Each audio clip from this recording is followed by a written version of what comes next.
Hello guys, welcome back to Adhyatman Institute in the video lecture of Physical Education Unit number 10 Training in Sports। जी हाँ, इस video lecture में हम बात करेंगे हमारे जो फिजिकल एजुकेशन की यूनिट नंबर 10 है जो कि हमारी टर्म 2 में आ रही है ट्रेनिंग इन स्पोर्ट्स, उसके बारे में डिटेल में बात करेंगे। क्या क्या क्वेश्चन सब्जेक्टिव पैटर्न पे आ सकते हैं, किस तरीके से इनको हमें याद रखना है और किस तरीके से आंसर्स को हम एक्सप्रेस कर सकते हैं, सारी चीज़ों के बारे में बिल्कुल डिटेल में बात करेंगे। तो हो जाओ तैयार, ठीक है। सबसे पहले देख लेते हैं कि क्या क्या टॉपिक जो है हमें इस यूनिट में पढ़ने हैं। तो सबसे पहले हम पढ़ेंगे, देखो, स्ट्रेंथ के बारे में कि स्ट्रेंथ होती क्या है, इसकी definition, types, method of improving strength कि किस तरीके से स्ट्रेंथ को हम इम्प्रूव कर सकते हैं।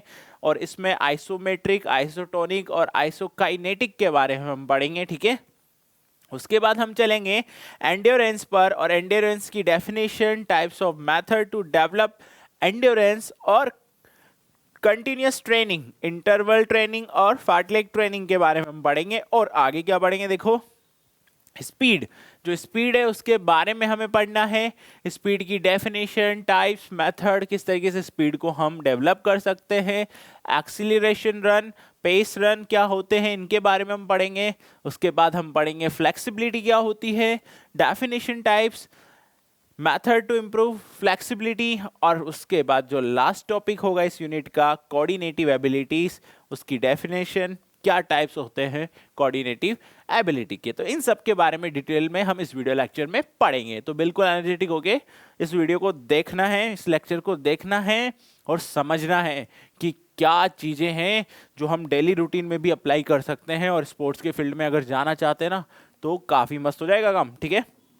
सबसे पहले बात करते हैं हम स्पोर्ट ट्रेनिंग्स की।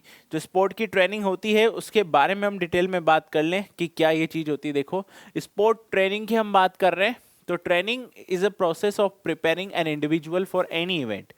कोई भी पर्सन हो गया, एथलीट हो गया, स्पोर्ट पर्सन हो गया, उसको प्रिपेयर करना किसी भी इवेंट के लिए, या कि कॉमन आदमी भी हो गया तो उसकी जॉब के लिए या उसकी इवेंट्स के लिए उसको प्रिपेयर करना, तैयार करना।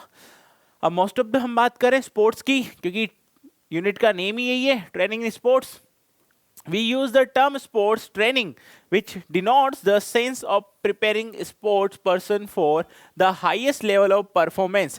कि जो प्लेयर्स होते हैं ना, स्पोर्ट पर्सन होते हैं ना, उनकी जो परफॉर्मेंस हो वो हाई लेवल तक बढ़ जाए, यानी बिल्कुल अच्छी तरीके से वो परफॉर्म करें।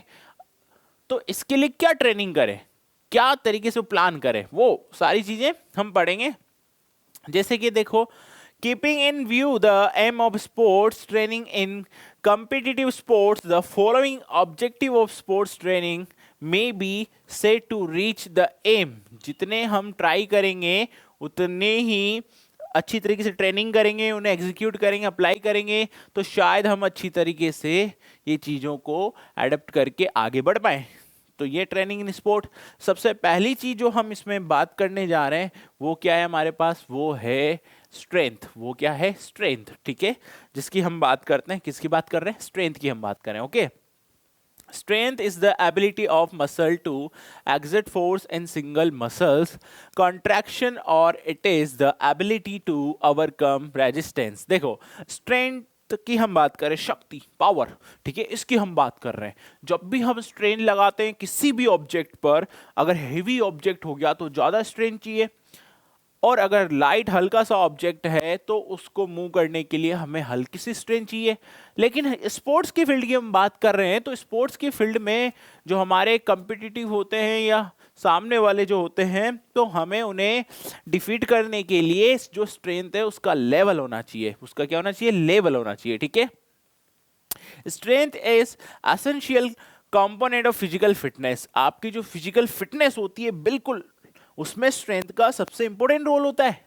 स्ट्रेंथ का सबसे इंपॉर्टेंट क्या होता है, रोल होता है। स्ट्रेंथ जो है वो आपको कॉन्फिडेंस प्रोवाइड करवाती है। क्या प्रोवाइड करवाती है, कॉन्फिडेंस, ठीक है।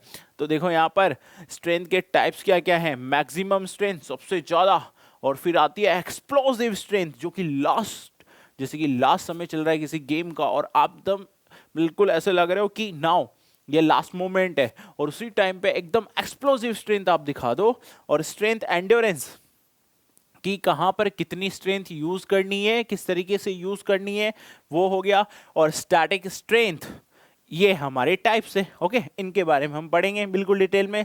तो देखो सबसे पहले training methods for improving strength, कि किस तरीके से हम जो हमारी स्ट्रेंथ है उसको इंप्रूव कर सकते हैं ट्रेनिंग करके। क्या क्या ऐसे मेथड हैं उनके बारे में डिटेल में पढ़ रहे हैं। तो training methods for improving strength are, क्या क्या मेथड है देखो। सबसे पहला मेथड है आइसोमेट्रिक एक्सरसाइज। आइसोमेट्रिक एक्सरसाइज, इस आइसोमेट्रिक एक्सरसाइज में क्या होता है देखो, an isometric contraction occurs when there is a tension on a muscle. Muscle जो हमारी होती है ना, मसल्स, इन पर टेंशन, तनाव का होना, ठीक है।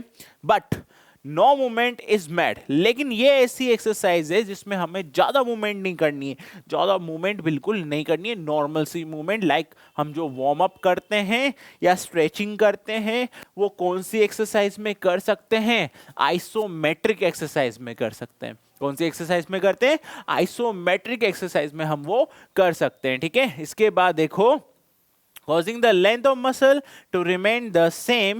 These isometric exercises were first introduced by the Hattinger and Muller 1953। Muller और जो हैटिंगर थे उन्होंने इसको इंट्रोड्यूस किया। Example of these exercise are pressing और पुशिंग अ वॉल, जैसे कि वॉल को पुश करना, वॉल तो जाएगी नहीं ना, एटलीस्ट हम वहां पर क्या कर रहे हैं, थोड़ा सा स्ट्रेंथ, अपनी जो बॉडी उसको वार्म अप कर रहे हैं, बॉडी को क्या कर रहे हैं, वार्म अप कर रहे हैं, ठीक है। Lifting a very heavy weight, holding a static position, pulling the rope in tug of wall, ठीक है। तो ऐसी चीजें हम कर सकते हैं। एडवांटेज क्या है आइसोमेट्रिक एक्सरसाइज के देखो, डेवलप स्टैटिक, जो आपकी स्टैटिक स्ट्रेंथ है वो डेवलप होती है कम टाइम, ठीक है।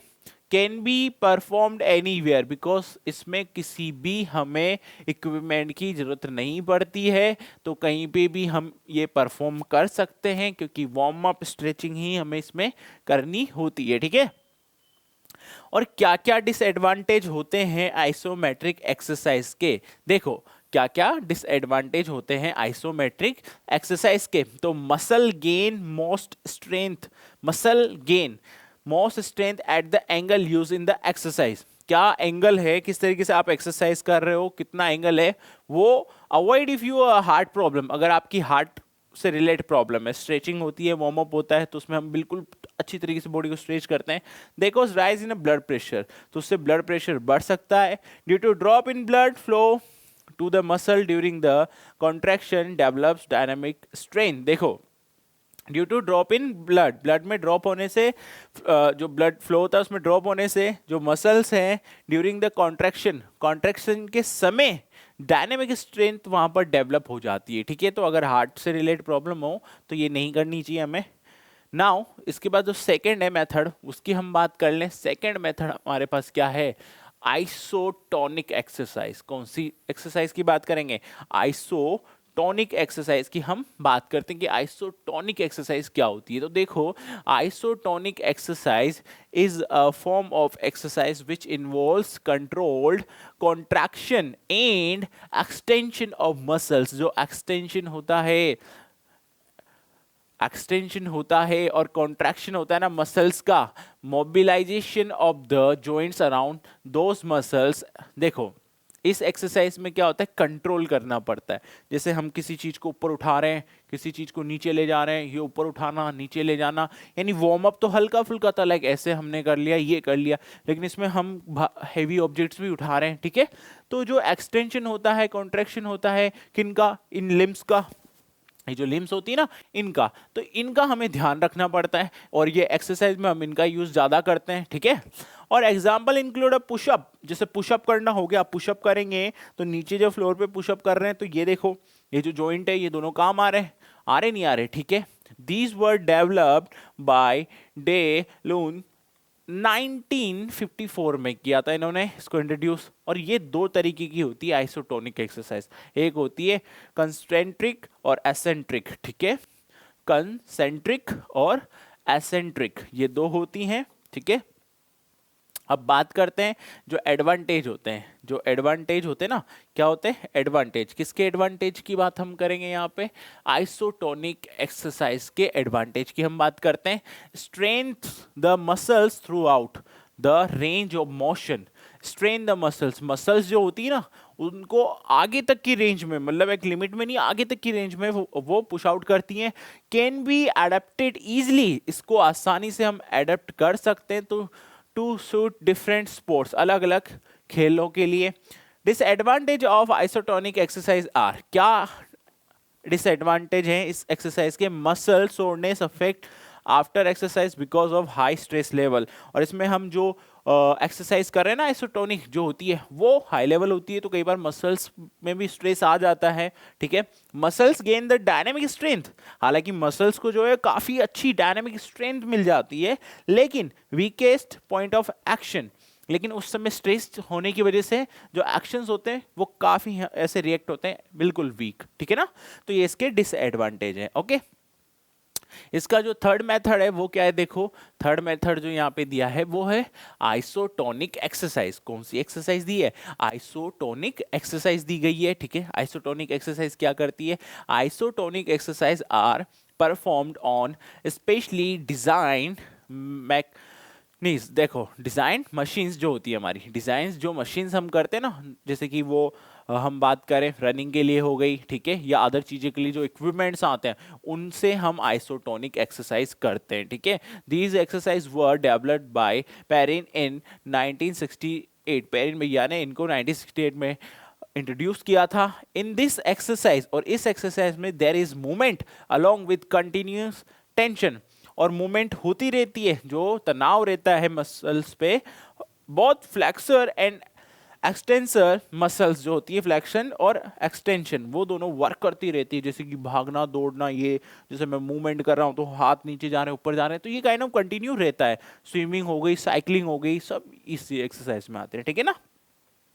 अब एडवांटेज की बात कर लेते हैं, कौन कौन से एडवांटेज है आइसोकाइनेटिक एक्सरसाइज के। देखो सबसे पहला जो है वो है they develop high level of dynamic strength, dynamic strength काफी ज्यादा हो जाती है, और उसके साथ साथ not only dynamic but explosive जो स्ट्रेंथ होती है वो भी अच्छे से डेवलप हो जाती है। दीज आर अफेक्टिव, और काफी इफेक्टिव होती है फॉर ऑलमोस्ट एवरी गेम, हर एक गेम के लिए काफी ज्यादा इफेक्टिव हो जाती है। इसके डिसएडवांटेज क्या हैं, isokinetic exercise are as follow, they require special types of equipment, इनमें स्पेशल टाइप्स ऑफ इक्विपमेंट की हमें जरूरत पड़ती है।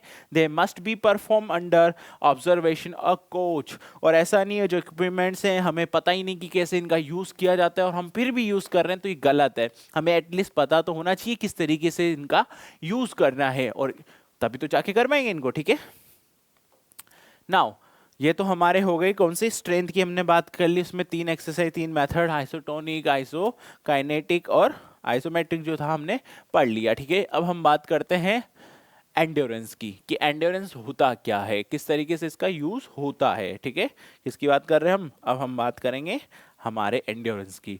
एंड्योरेंस क्या होता है, देखो endurance is the ability to supports, देखो एंड्योरेंस जो होता है वो एक एबिलिटी होती है जो कि स्पोर्ट्स में मूवमेंट होती है ना, with desire quality and speed under condition of fatigue. देखो कब हमें कितनी स्पीड की जरूरत है, कब हमें कौन सी फ्लेक्सिबिलिटी की जरूरत है, कब हमें कितना ज्यादा स्पीड लगाना है, इनकी जरूरत है, वो सब एंड्योरेंस, ठीक है।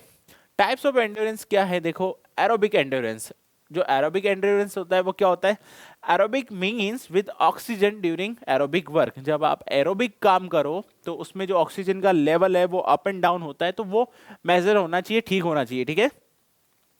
The body is working at a level that demands for oxygen and fuel can be made by the bodies intake, कितनी ऑक्सीजन ले रहे हैं, कितनी डिमांड है, जैसे रनिंग करें और रनिंग करते टाइम जो ऑक्सीजन है उसकी ज़्यादा ज़रूरत होती है, तो हम नहीं मिल पाती तो हम हाँपने लग जाते हैं, क्या करने लग जाते हैं, हाँपने लग जाते हैं। तो ये हमें मालूम होना चाहिए, एंड्योर करना पड़ता है स्पीड को, कि कितनी स्पीड रखें जिससे कि जो ऑक्सीजन का लेवल है वो मेंटेन रहे, वो क्या रहे, मेंटेन रहे। तो ये सारी चीजें इसमें देखनी पड़ती हैं।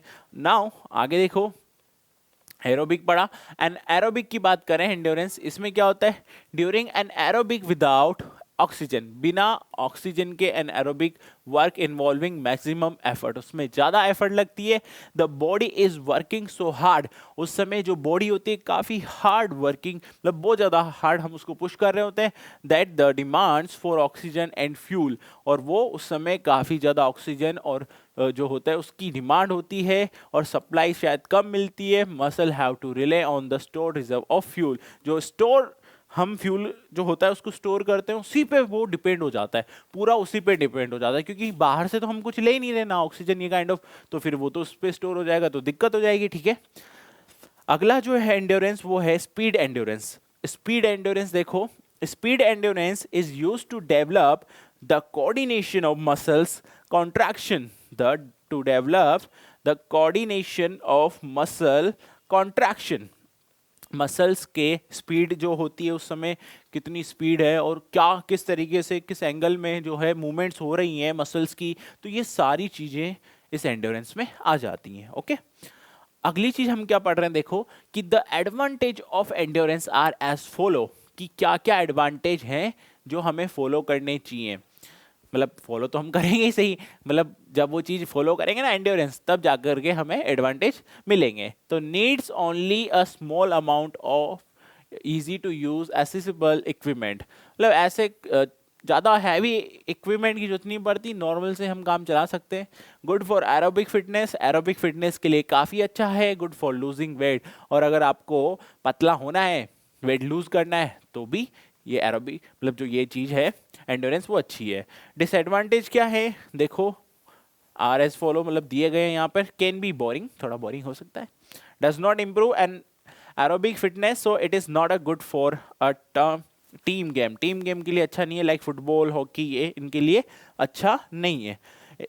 Which involve short burst of speed, जिसमें छोटी छोटी स्पीड्स की हमें काफ़ी ज़्यादा जरूरत पड़ती है। ओके, ट्रेनिंग, अब हम बात करेंगे ट्रेनिंग मेथड की। कौन से मेथड की बात करेंगे?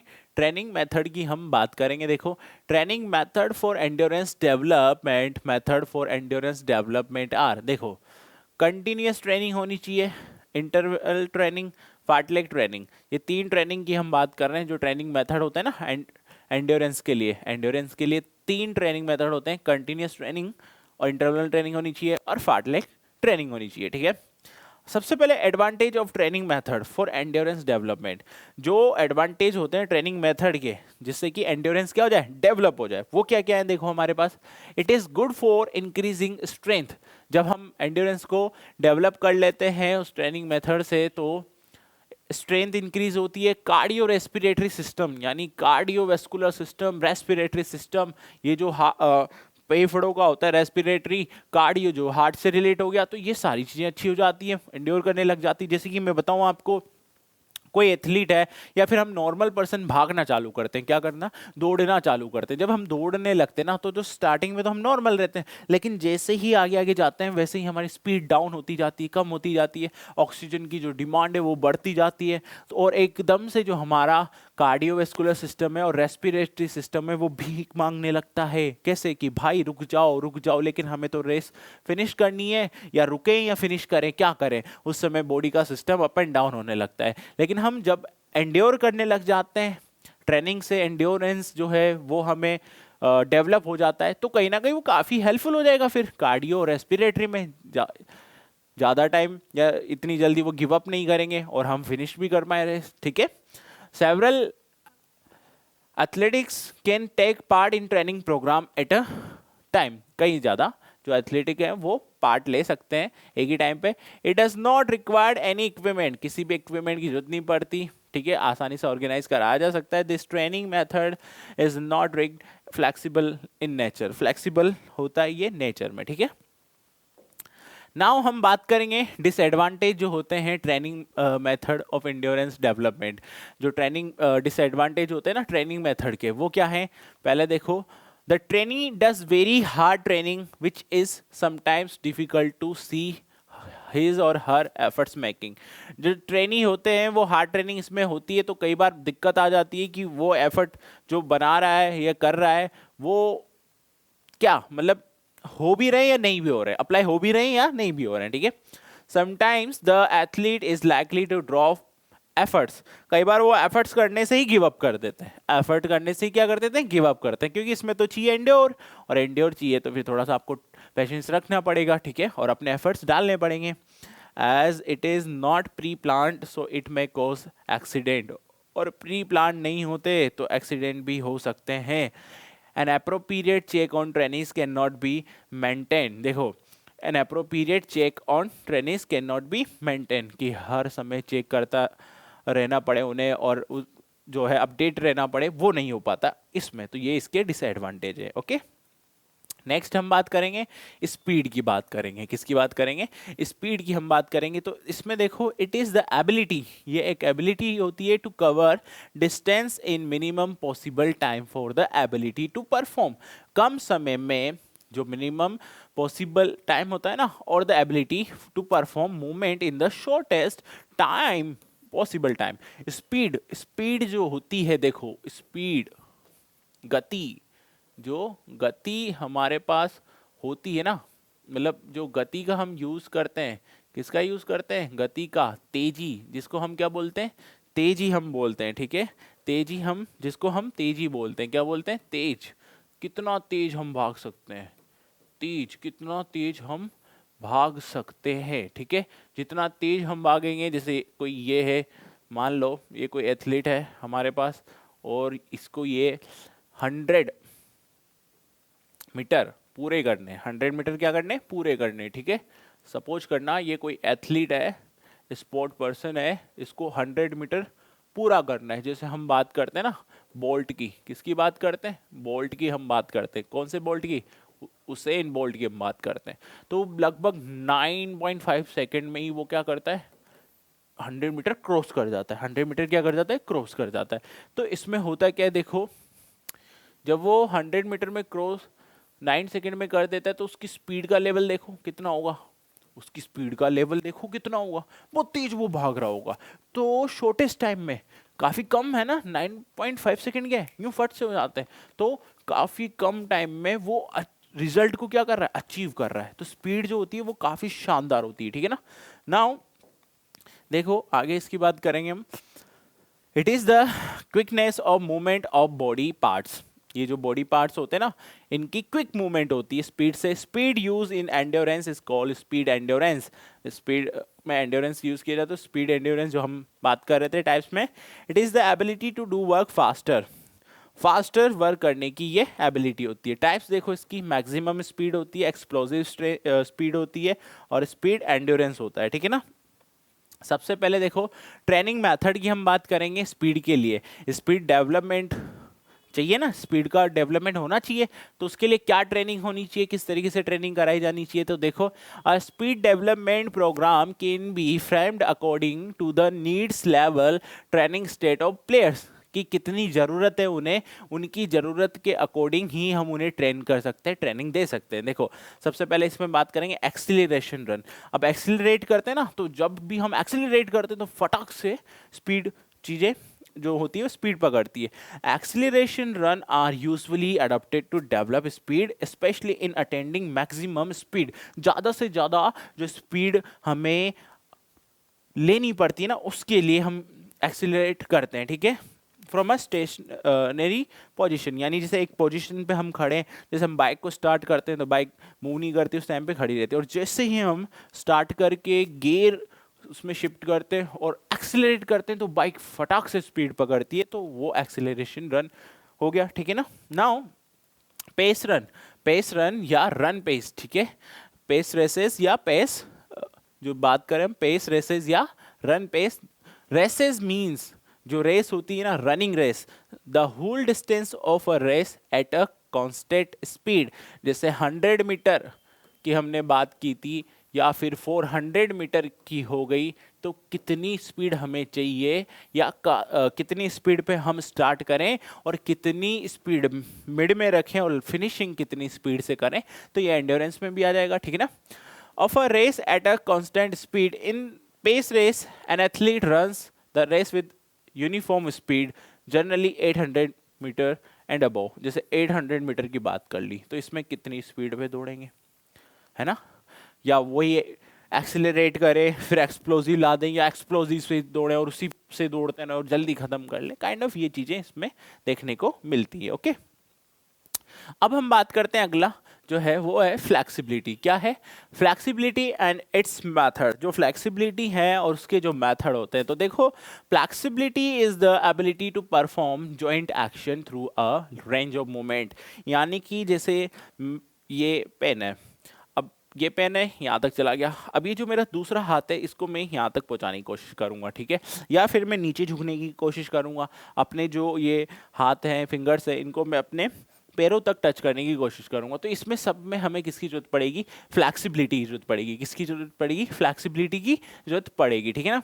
It is needed to perform every day. हमेशा हम इनका परफॉर्म कर सकते हैं एक्टिविटीज का। Relative is flexibility tends to deteriorate with age. Without adequate flexibility, daily activities are more difficult to perform. अगर flexibility का जो level है वो कम होगा ना, तो हम daily routine की आधी से ज़्यादा activity कर ही नहीं पाएंगे। Okay, being flexible significantly reduces the chance of experiencing occasional and chronic back pain. और अगर flexibility नहीं है तो back pain जो होता है वो भी सफ़र कर सकते हैं। उससे भी हम कितने टाइप्स होते हैं, दो टाइप्स होते हैं flexibility के। कौन कौन से, एक होती है passive flexibility, एक होती है active flexibility, ठीक है।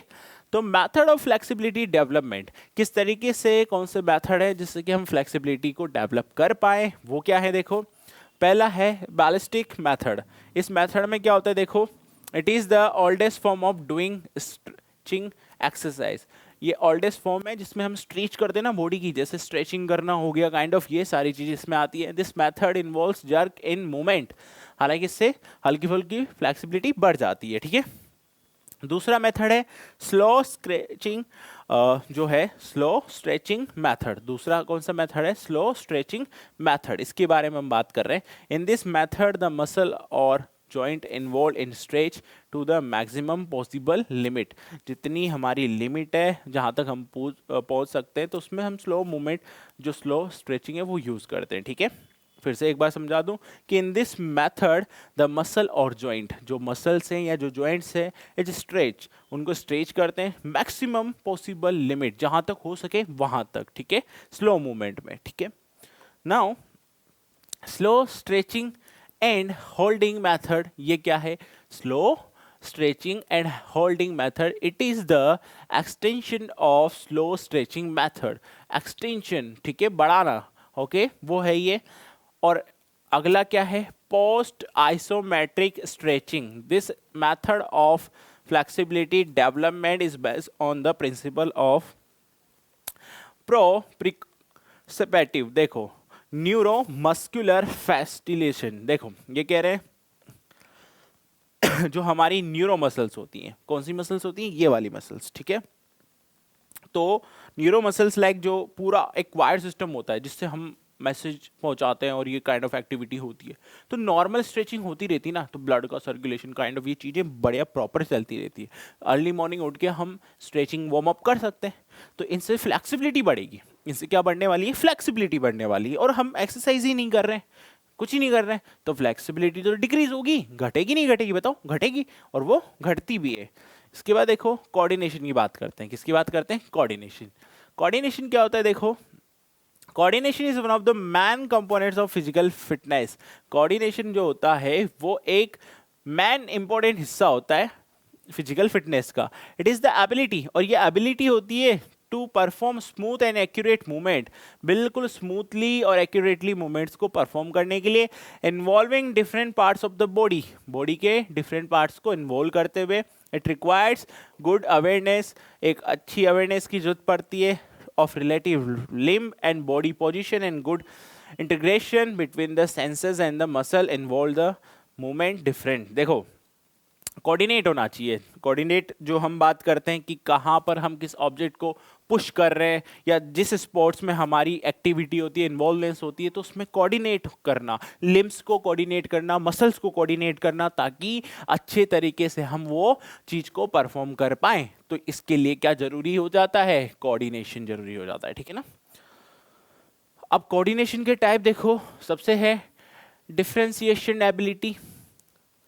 कोऑर्डिनेटिव एबिलिटी की बात कर रहे हैं तो उसमें differentiation ability orientation ability, coupling ability होती है, रिएक्शन एबिलिटी होती है, और कौन सी एबिलिटी होती है? बैलेंस एबिलिटी और रिदम एबिलिटी, और एक और होती है एडप्शन एबिलिटी। ठीक है, तो ये किसके टाइप हो गए? हमारे कोऑर्डिनेशन एबिलिटी के टाइप। ठीक है, तो ये थी हमारी यूनिट नंबर 10, और इसमें जो आने वाले टॉपिक्स थे उनके बारे में हमने डिस्कस कर लिया। टर्म 2 में ये आएगी, आपके टर्म 2 में ये आने वाली है, टर्म 2 में ये आपके आने वाली है। तो आप बिल्कुल अच्छे से डिटेल में इन सारी चीज़ों को पढ़ो और इनको रिवाइज करो और सब्जेक्टिव पैटर्न पे इनकी प्रैक्टिस करो। और अगर कोई भी डाउट आता है तो you can ask to us, आप हमसे पूछ सकते हैं बिना किसी झिझक के, बिना किसी शंका के। ठीक है, आई होप आपको ये जो वीडियो लेक्चर है फिजिकल एजुकेशन का अच्छे से समझ आया होगा। Thank you very much.